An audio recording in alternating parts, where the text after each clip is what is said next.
Listeners, I have just received new orders. The war is over, and you all get to go home. There will even be a parade in your honor. I get to drive the float. And Aaron here, he's in charge of confetti. Or you could tough it out and go to patreon.com/WassessCastProductions. For less than the cost of Van Damme's cocaine budget, you can support our show. That's bonus content, early episodes, early access, and exclusive content just for you. Again, that's patreon.com/WassessCastProductions. Now who wants to go home and who wants to listen to us? I guess you could also do both, sure. But anyway, enjoy the show. So you want to fight me?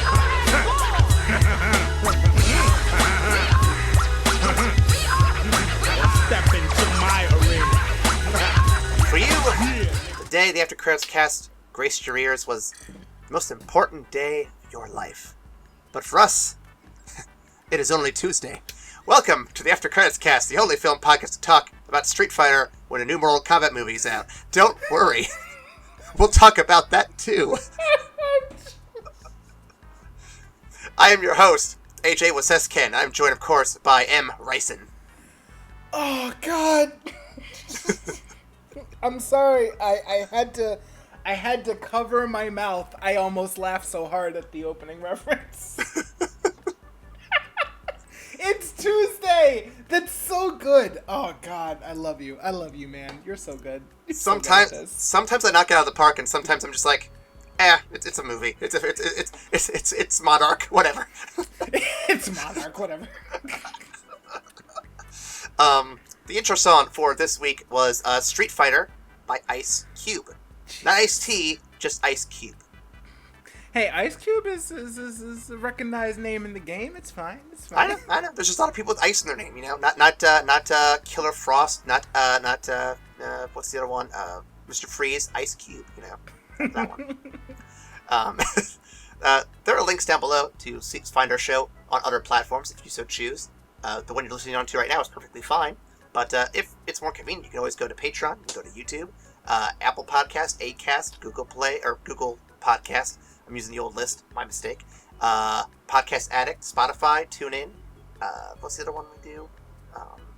We're everywhere. Just Google us, you'll find us. You can also go to Tumblr, Twitter, and Facebook. We are there. We post sometimes, not as regular as I'd like to, but sometimes. You can comment there, let us know how we're doing. And you can also email us directly if all else fails. And Ryan, what is the best email to reach us at? They can email us while in the grasp of the Pax by Sonica. I'm sorry. Excuse me. Almost started monologuing there. No, that's evacstation@gmail.com. Is Sonica like a sequel spin-off thing to Sonic the Hedgehog? 'Cause I'm kind of curious what that'd be about. No, roughly translated from Latin, the Pax by Sonica would be the voice of the people of Bison. Huh. Interesting. I still would like to see a crossover with Sonic the Hedgehog, just to be fair. But Me too, man. Hey, if we could get Raul Julia from the dead and put him in a Sonic the Hedgehog movie, I could die. I would take his place in the grave because that would be amazing. I mean, then we'd all miss you, Ryan. So. But you'd have Raul Julia. I think that's a goddamn steal. I think that's a bargain. Man, I'm just thinking about it too. There was a comic. I don't know if you ever saw this, but there was a Mega Man Sonic crossover comic. And I read that. It was really fun. And in the second of... So they did Worlds Collide as the second part. No, Worlds Collide was the first one. Then Worlds Unite was the second arc they did. And in the second arc, they also brought in Golden Axe and Street Fighter. And I think Resident Evil was there. And I'm sitting here like, man, this is fucking cool. This is Super Smash Bros. Before Super Smash Bros. Holy shit! But they couldn't bring in what do you call it? Nintendo guys though. No.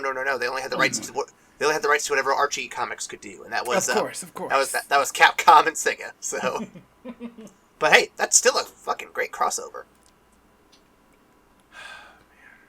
can we, Hollywood, I know we're all about big multiverse pictures and whatnot. You do realize Smash Bros. And the video game universe is, like, right there for the taking. It's like, if you plan it out right, it would not be very difficult. You know, while I'd love to see a great adaptation of this, I think a couple of movies, namely this one, are amazing examples of how sometimes storylines from video games not the best adaptation material. Oh, the greatest. You don't think so, right? Well, okay, I'll concede that there is some truth to that. However, I do think it's possible if you narrow the scope, and we'll get to that here in a minute. But let's talk about what we're talking about today. So, as you heard in the intro, that's right, we're back to video games, movies. Groan all you want, but it's a theme, and there are new movies being released that are tied to this theme, so we're doing it. But today, we're going old school, and I mean old school, with 1994's Street Fighter. Pretty simple name there. Written and directed by Stephen E. D'Souza, who clearly knows everything about this series. The film made a worldwide gross of $99 million, which is a fair bit over double what it cost, almost triple. Hey, it's profit. It is a profit. It's a profit. No awards, but I'm going to do the cast real quick. It includes Jay Tavare, Kenya Sawada, Greg Rainwater, Miguel A. Nunez Jr., Robert Mamone, Grand L. Bush, the grandest Bush, I might say, Andrew Bernardsky. I know it's Russian, I know it is, but, like, I can't pronounce it.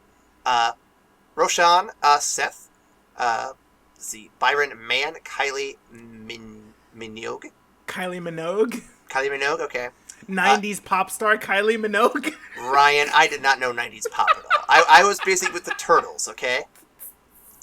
Damien Chapa, Ming-Na Wen, who I do know from other stuff, Raul Julia, and everyone's favorite action star from this time period, Jean-Claude Van Damme. Man. He like, say what you will about him. In the 90s, he was major news. He was big. He was big blockbuster. Ryan, who would win in a fight? Jean-Claude Van Damme, Arnold Schwarzenegger, or Dolph Lundgren? Or fourth wild card, Sylvester Stallone. In a movie fight or in a fight? Let's start with a movie fight. A movie street fight, if you will. Jean-Claude, Sylvester Stallone, Dolph Lundgren, or Arnold.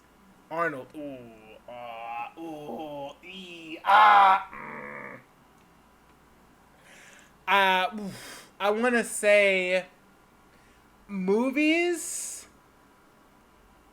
probably Arnold, because he's the fucking Terminator and he's not human. Mm-hmm. Real fight, Jean-Claude. He's the only actual martial artist. Fair enough. Obviously, if we had put The Rock in here, he would win both. However, the movie Rock only wins because he's contractually obligated to win. So, that's how that goes. Ryan, I believe you have some fun facts for me that have nothing to do with The Rock. I do. I'm having fun facts with these I'm having fun with these hypotheticals, but yeah, let's go to the facts. We do have 3 of them for you this evening. Jean-Claude Van Damme revealed later that during filming, he had a drug problem. Surprise, surprise. He was doing about $10,000 worth of cocaine per week.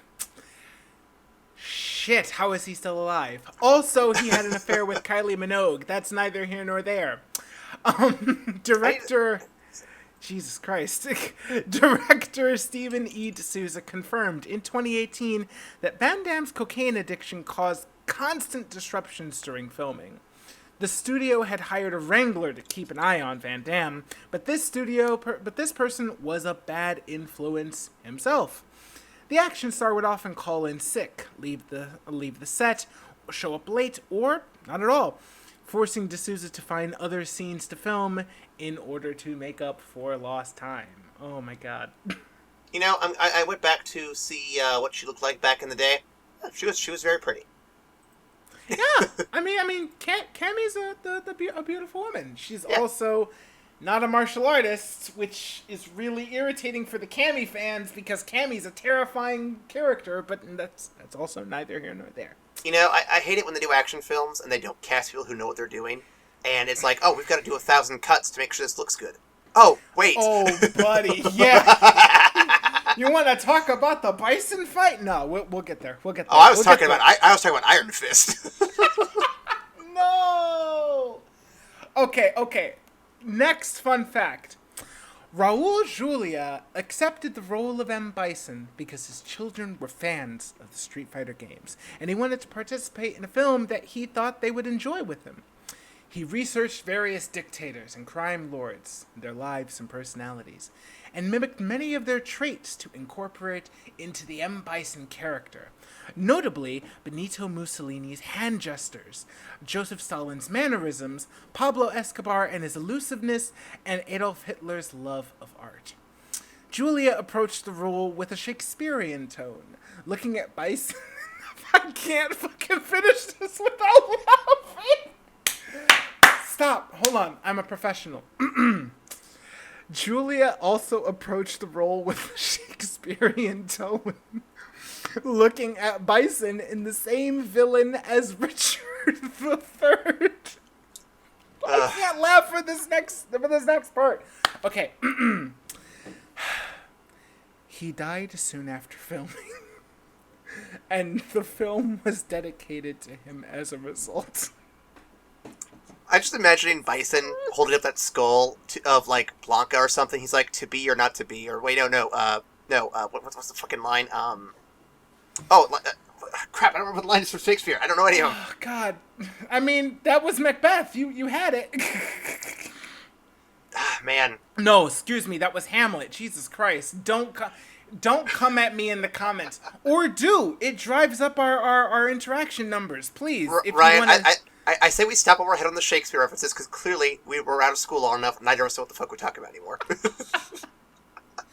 Well, just to clarify, it is absolutely heartbreaking that Raul Julia passed, and he was a fantastic actor.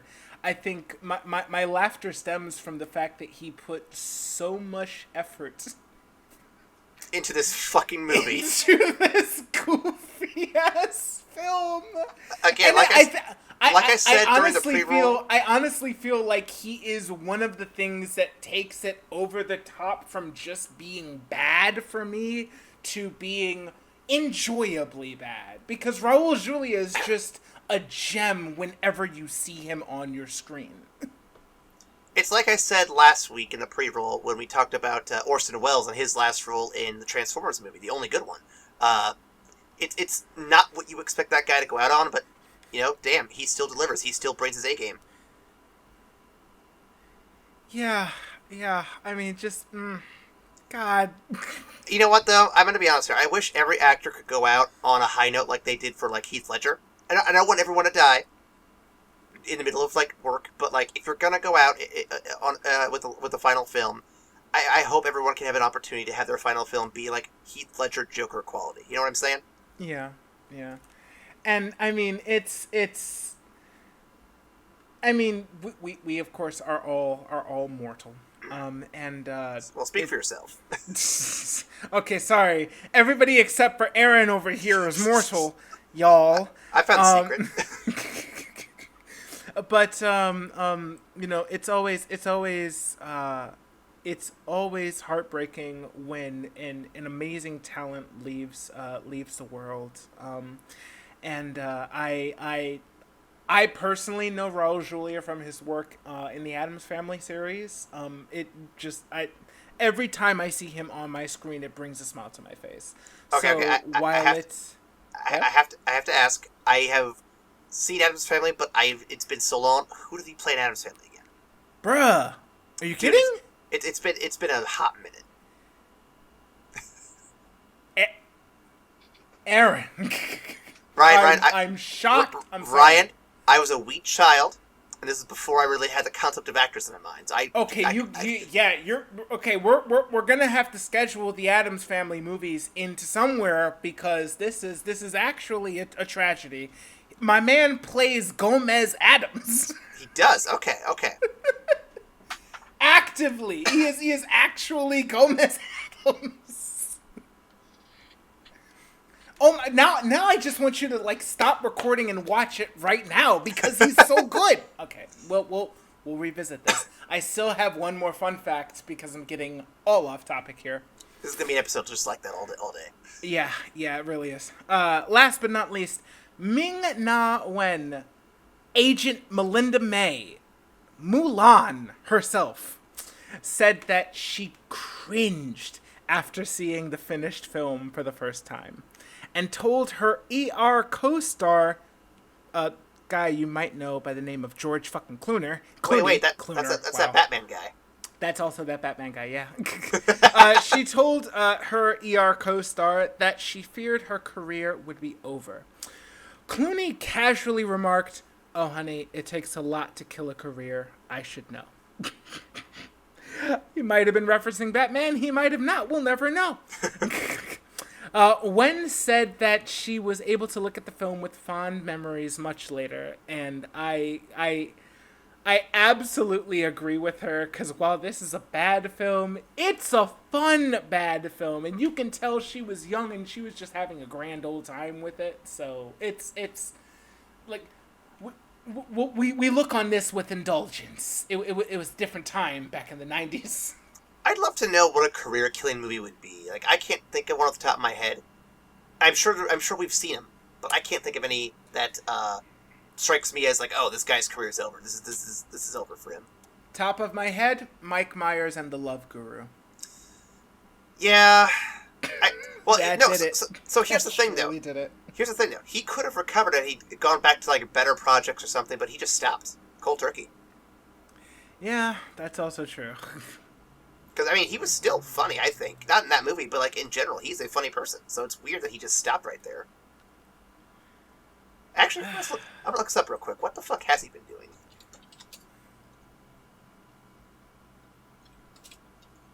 This is definitely a topic of Street Fighter for sure. Yeah, absolutely. What's Mike Myers up to these days? Why not? Let's see. 2018, he was in Bohemian Rhapsody. Oh my! Was he? Damn! I really need to watch that movie. I wanted to see it. I just haven't gotten the chance to yet. He was in Terminal in 2018. He was on Saturday Night Live in 2015, and the last thing he did prior to that was in 2012 as the voice of Shrek, and something called Oscar Etiquette, a short. So yeah, that sounds hilarious. That sounds like it's a good time. So he's basically been MIA for like fucking a decade. But right now there's an Austin Powers 4 movie announced. There's a what? There's a TV series called The Pentaveret, which is filming, and a Untitled David O. Russell project, which is in post production that he's in. I heard there was an Austin Powers 4 announced, and then I didn't hear anything you said after that. What? So, here's the thing. I'm not opposed to Austin Powers ever coming back, but I struggle to think of what you're going to do that's going to live up to what the first 3 did. Even the first 3 have not aged super well. How do you... Okay, let's get back to the podcast, because that's just gonna consume my thoughts if I let it. All right, initial thoughts. I don't think this is necessarily good, but there's a charm to it. You could really tell a lot of people in this movie put like their best effort into it, especially people like Raul.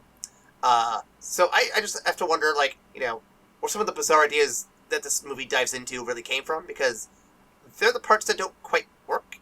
Otherwise, I think there's a lot of fun to be had. Yeah. So, 6-year-old Ryan is absolutely just like streaming and sharing and having a grand old time with it. 31-year-old Ryan completely understands that this is this is kind of a dumpster fire of a movie, but it's one of those rare movies for me that's so bad it becomes good again. Because I think one of the saving graces of this movie is that a lot of people don't take themselves too seriously in doing it. And when I say that, I mean, I feel like the overall direction of the movie, based like from the director and the people that were actually in charge of presenting the story, they kind of understood how ridiculous the source material was, and they leaned into it a bit. So while they try to do some things to call to to give credence to the actual like source material, they're also just having fun with it, and it stops itself from taking itself too seriously, and I think that's what makes me enjoy it even more. Fair enough. I'm very curious, and we'll get to it here in a little bit, but how important the adaptation process is, like how 1-to-1 do you want it to be? We'll get there. We'll talk about that when we get to the questions. Adaptations. I'm gonna hold my peace. Go ahead. You have a synopsis for us, sir.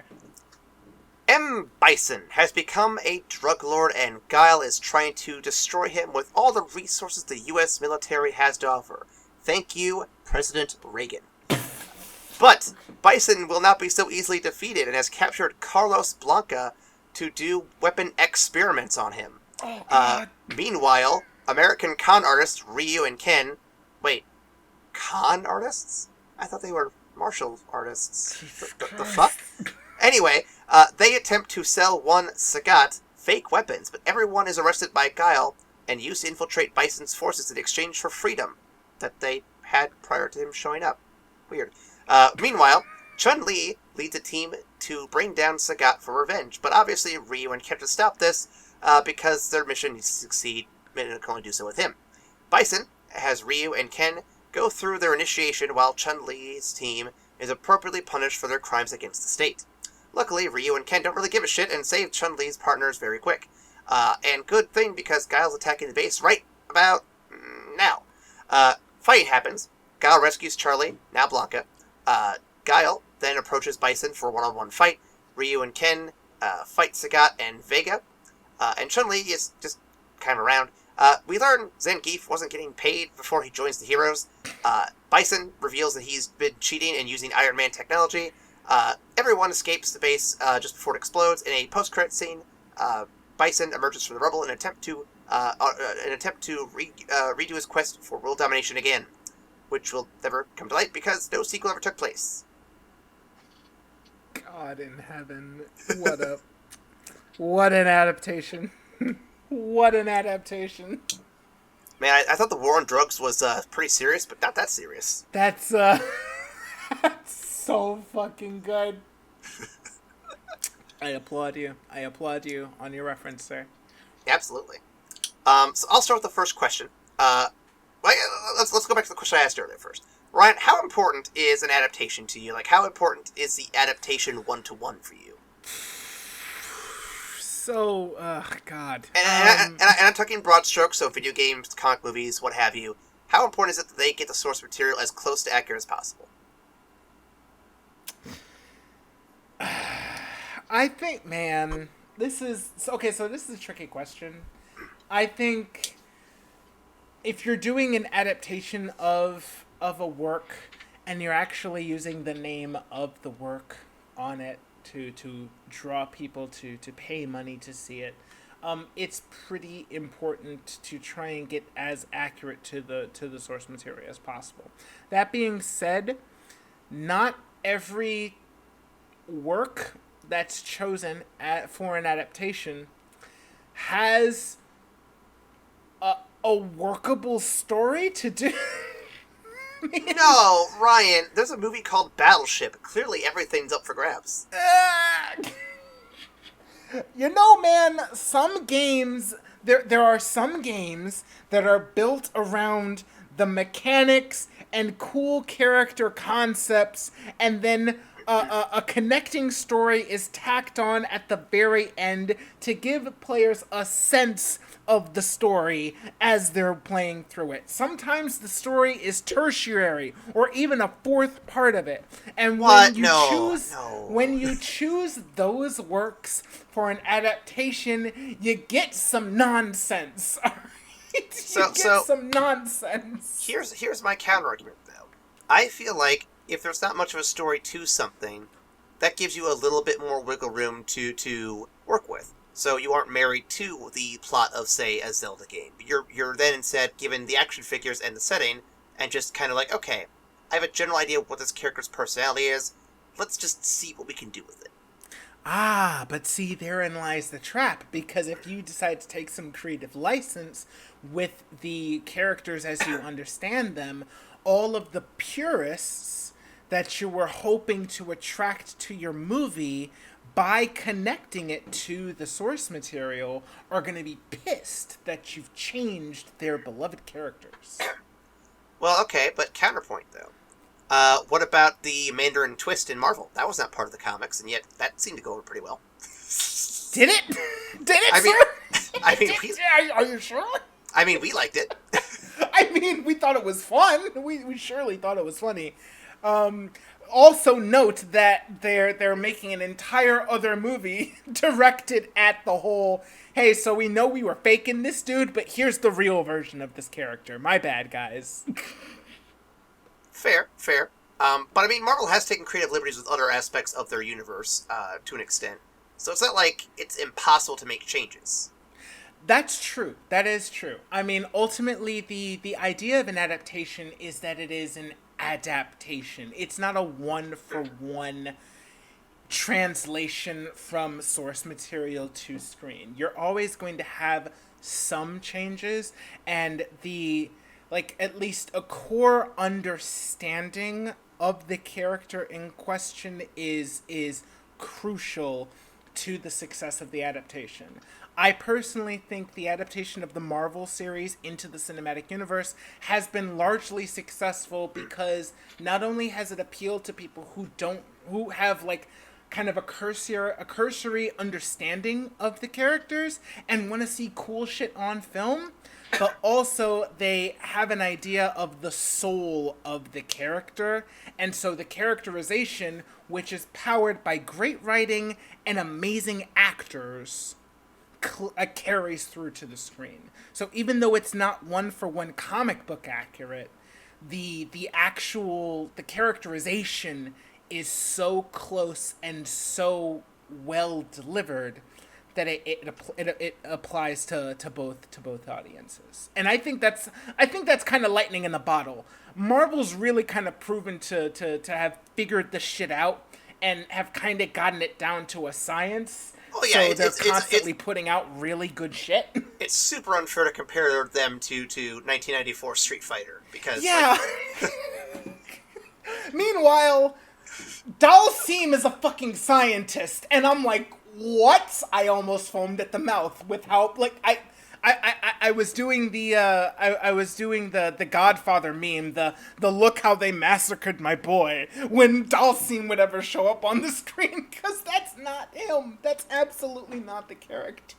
So this leads me to my next question.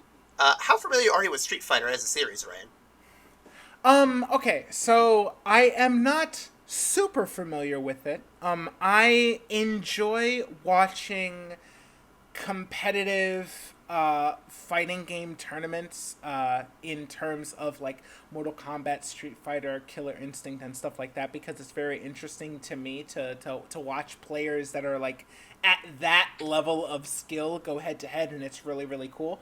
And as a result, I also like the stories surrounding those games. I'm not as well versed in Street Fighter as I am, say, Mortal Kombat.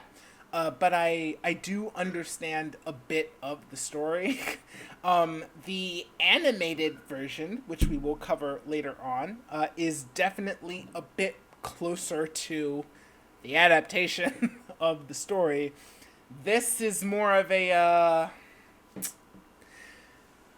I don't want to say a bastardization, but it's kind of So kind of there. I would say what this movie is it's not so much an adaptation, but it's the story. It's the story your mom and dad tell their friends about the game you play. Yeah.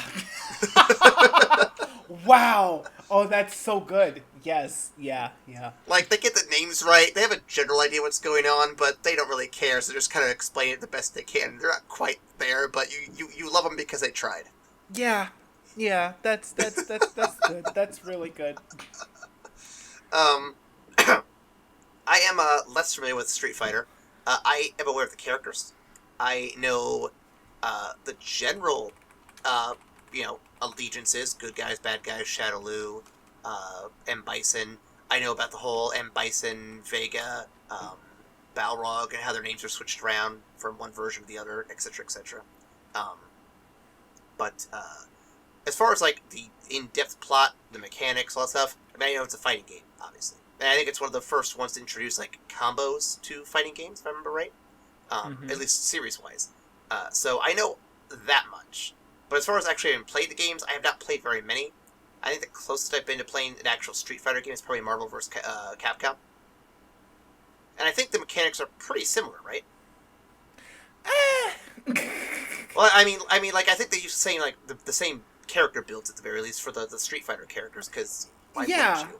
In in those crossover games, there's a lot. There's a crossover not only of characters but also of controls, so that way you can get fans of both of the series to come together on one game. Yeah, absolutely. Right. Obviously, of course, I would love to play X-Men and I think Street Fighter. I think I heard that's the thing. That looks really good. Yeah. Yeah. Also much older. So hey, Capcom, if you could remaster that right now, that'd be great. Let's do it. No, as for the adaptation question, though, I think you could be loose with the adaptation if you are a confident enough writer and know the source material inside and out.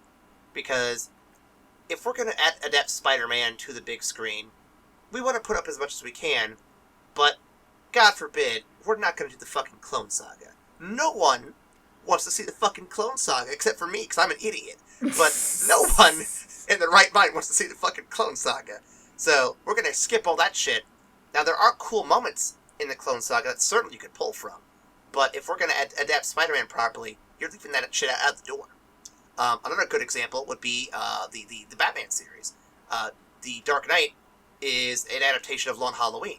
But obviously, there's a lot of stuff it takes out of Long Halloween. Like, there's a lot less villains you get to see in there and all that stuff. It focuses more on Joker and Two-Face. But it gets the core down. It gets the important stuff down. And that's all you really need to make a good Long Halloween adaptation. And I think that is what you need to do with any adaptation, is find, like you said, the soul, what's the most important about it, and then branch out from there. And I think for this film in particular, and I think a question comes up later, so I'll just ask about it now, I think this movie has too many characters. And I think you've got to whittle down to the ones that you think are most interesting and most important, and focus on them. Because, Ryan, who the fuck is the protagonist of this film? The the protagonist. You could arguably say the protagonist kind of shifts between Chun-Li and Guile, and neither of them are an effective protagonist. You're absolutely right. I feel like this movie tries its best to be a more of an ensemble piece. I feel pretentious even saying that because of this movie. You're not wrong, though. Yeah, I mean, I feel like it's carried by a cast rather than by one main character kind of driving the story. Like, it's at any time it's split between Guile and his forces, Chun-Li and her fucking news crew, and then Ryu and Ken. So it's really kind of spread between those three groups, and like it kind of culminates as they all come together at the end. So I don't think there's one like notable protagonist, but I feel like it's attempting to be carried by the whole cast. Well, so the thing, like you said though, so ensemble cast. So we have multiple points of view for our potential protagonists. We also have two villains, essentially. And Sagat and Bison, of course. And here's the thing. I don't hate the ensemble cast by any means. I think this film feels like the film you build up to. You need to, like, have established these characters a bit more for this ensemble to feel like a more cohesive thing. But none of us know really anything about Ryu and Ken. None of us really know anything about M. Bison other than he's like, a dictator. We know almost nothing about Sagat in this film other than he's a criminal. And everyone just kind of gets thrown into this blender, and we just see what comes out of it. And I guess the best way to put it is it just feels like a bit of a mess, because it's not hard, but it is hard to follow everyone's motivations, everyone's plots. And it's not because it's complex, just because there's so many of them. And trying to keep them all straight while also trying to follow the plot, it feels like a lot to ask for in a movie that's incredibly short. Yeah. I mean, what this reads as to me is that some movie executive said, I think video game adaptations are really going to be all the fucking rage. Let's get the rights to Street Fighter for cheap. And everybody who we've got numbers here that say there are a good couple million people that play it. So if we get all of those people to purchase a movie ticket, holy shit, we've made some fucking money. And they say, well, who's going to be in it? And they say, well, since we're trying to get everybody in here, we want to get as much of the cast as possible because we want people to come see the movie and we don't want to leave out anybody's favorite character. So let's make sure that everybody in Street Fighter 2 is at least given a fucking cameo. I don't even know who the Native American dude that is supposed to be running with Guile is. I don't even know who that character is. But he's in there, and he has one line about his headband, and that's it. God damn it, he's in there. He's in the movie. We can point to him and say, hey, there he is, he's on screen. There's that guy right there. Right. So I feel like the focus in terms of who to be in the movie was more of a scattershot approach as opposed to what's going to tell the strongest story. Oh, absolutely. If you focused on a couple of core characters, you absolutely would have gotten a more cohesive storyline. But you then also would have relied on a coked up Van Damme to actually do some acting, and that would have been rough. That would have been hard. That'd have been hard. Yeah. I feel like if you remade Street Fighter or just made a new Street Fighter with modern sensibilities, they would definitely make this a universe-spanning series where you'd have a couple small films lead into the big Street Fighter tournament kind of thing, for sure.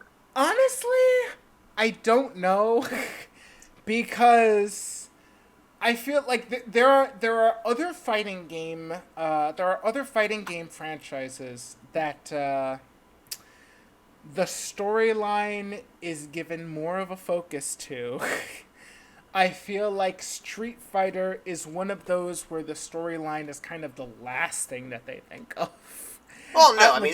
There is a story, and there are some really kick-ass characters, and there is a die-hard fan base that want to see good shit made out of these characters that they know and love.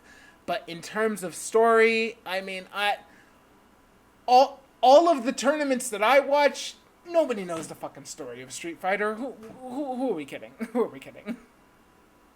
Fair. I mean, it's not going to be Soul Calibur level or anything like that. Right. But, Mortal Kombat has more of a story than Street Fighter. That's saying something. Now, are you just saying this based on the original few games, or are you familiar with the whole series? I am actually familiar with the Mortal Kombat storyline. No, I'm talking about Street Fighter in general. Street Fighter, it's... The storylines are so fucking scattershot that I feel like it's more of a tangled web of storylines than an actual A to B to C to D type thing. Okay, that's fair. I figured there was some follow through on it because I did read a little bit for the other film we're doing to learn more about the quote unquote Dark Hado and Evil Ryu and all that stuff, and there are some arcs for sure. There's some arcs that take place. I feel like this movie could definitely have... This franchise could definitely stand to narrow the scope and focus on one or two of these arcs before going into the big, oh, hey, here's everybody kind of thing. Of course, in those storylines, you know, Ryu is actually, like, a legendary fighter of, like, impressive renown, and, like, everybody wants to try and fight Ryu because he is possibly the best fighter in the fucking world, but so that's he's neither basically here Goku. nor there. Like, Ryu is essentially Goku in the actual storyline, but here he's a gun runner, and that's okay. That's just gonna have to be what it is. Actually, you know what? If we ever just remake Street Fighter as a series, why don't we just remake it but just put the Goku fucking Dragon Ball plot into it? I mean, that solves all the problems. Oh my god. Ryan, how much money... let me rephrase this. Is any actor worth the amount of money thrown to put Van Damme in this project? And would you have put up with the cocaine problem during the film? Oh boy.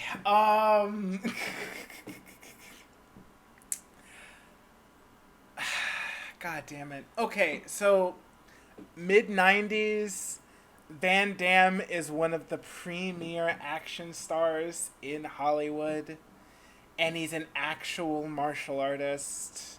So I get the appeal. Not only because of his skill, but also just like pure name recognition, because at this point he also has a couple movies, like good movies under his belt. So I get it. The fact that they put the least American actor as the most American character is still hilarious to me. My man has an American flag on his fucking shoulder. Come on, guys.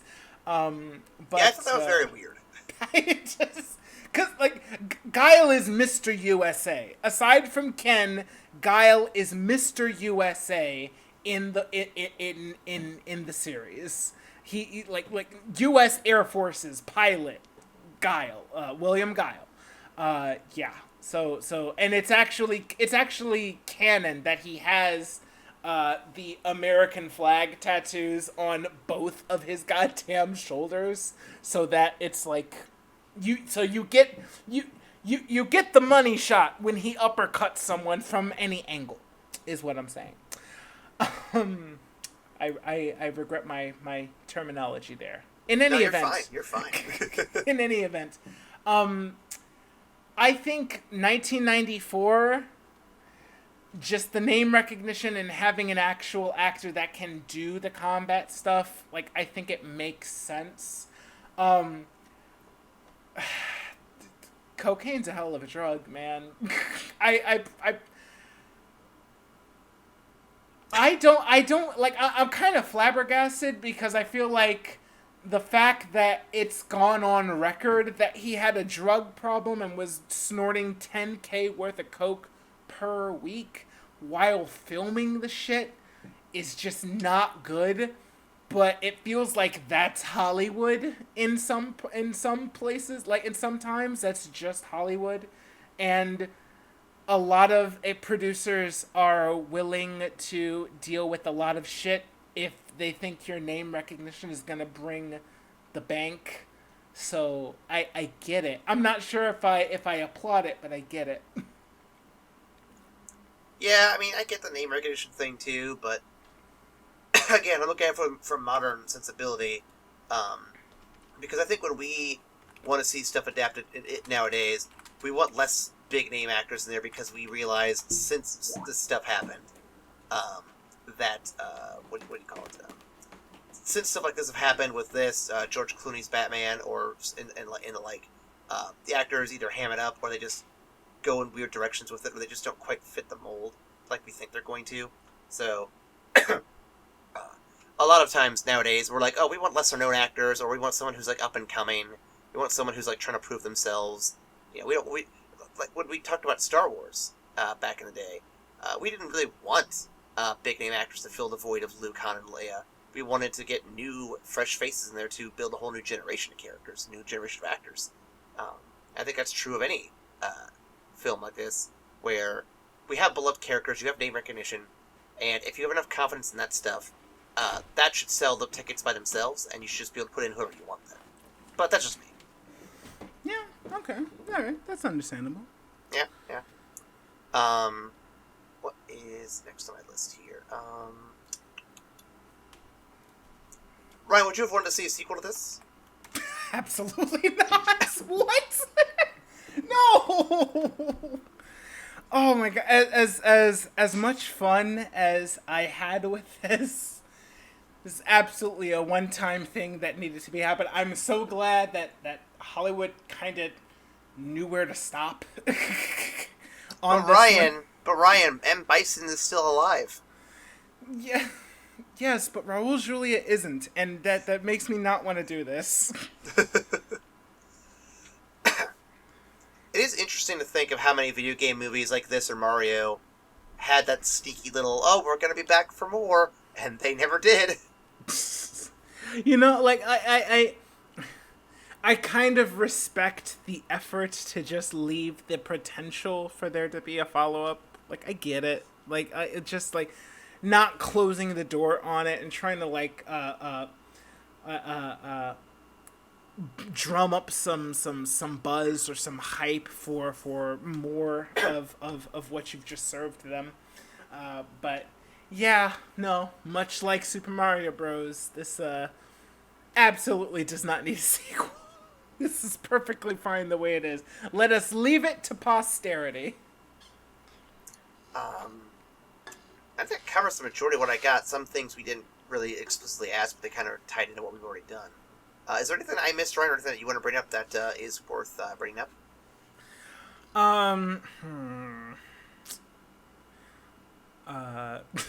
Fucking, I'm still so mad about Dalsim. I'm still so goddamn mad about Dalsim. So for any of you who are unfamiliar with the Isn't he just basically Luffy? I mean, not really. He's more of a Gandhi-esque figure in terms of spiritual, like spirituality and like really striving for peace, but at the same time his limbs can stretch ridiculously far and he can breathe fire. You know, it's exactly what I mean when I say, you know, there are a lot of times where in this source material they went for character concept first and then storyline afterwards. It was just like, we're gonna make a guy who's basically an Indian yogi who can stretch his limbs and is insanely flexible beyond what people should be, and he can breathe fire. But he's also a spiritual master and he strives for peace. What does that look like? And it's just like, what the fuck? How do you come up with that character? Like what? Honestly, it's like a JoJo's Bizarre Adventure kind of character. Yeah. So, I mean, I understand that some of these storylines are so fucking far-fetched. They just had to kind of figure out where to put them in a in a feasible storyline for a movie, you know? Like, Balrog is actually like an incredibly vicious and brutal fighter that is so known for brutality and cheating that he actually gets kicked out of professional boxing and hires on with M. Bison, like, willingly. Like, Balrog is a fucking villain. They're just like, he's the cameraman here. Fuck it. We gotta put him somewhere. We can't fit him in. So taking like a person actually raised feral by animals in the wilds of Brazil in your movie isn't really gonna work. So Bison experiments on Guile's best friend and turns him into Blanca. Ha ha! You know, like, I see where Ryan, people were really trying to fit characters in, is what I'm Ryan, saying. Wolverine's a popular X-Men character. They were probably just trying to riff off that. Yeah, no, that's it. That's exactly what they did. God in heaven. No, I have some love in my heart for this film, but it's it's more where my nostalgia and my criticism can coexist because I'm having fun both watching the ridiculousness and laughing at how bad it is. So at all points I'm just laughing. Like I can understand, like objectively this is not a good film. But it makes me smile to watch it, like on both sides of the coin. So I had fun with it. Ryan, if I were to hand you a controller right now, and Street Fighter V was in the console, who's the first character you pick? Who's the one you play? Shit. Damn.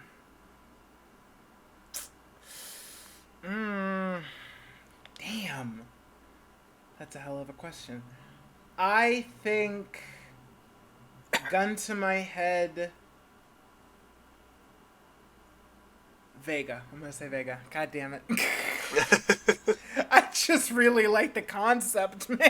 I just really like the concept. It's hilarious. Of the characters I am familiar with, I would probably also have gone Vega and Bison because I just like his design. Yeah, Bison, like the thing is, like, Bison is kind of touted to be like the OP boss of the game, and when you play him, he's actually pretty fair. But it's just like every adaptation that I've seen him is just like, this is cheap as fuck. Like, and the fact that this is a guy who with actual psychic powers and just like superpowers that allows him to fucking fly and teleport, it's just like, bruh, what? Yeah, it's supposed to be an actual street fighting game. What the fuck is this guy doing? He does seem like he's a little unfair. Just a little bit.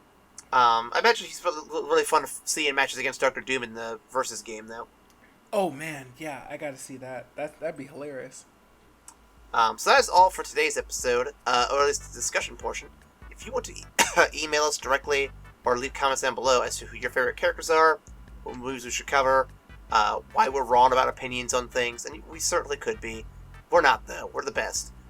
We are the Iowa Film Critics Association, after all. We're always correct.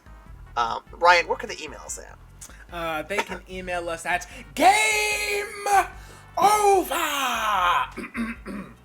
Excuse me. Sorry. That's evacstation at gmail.com.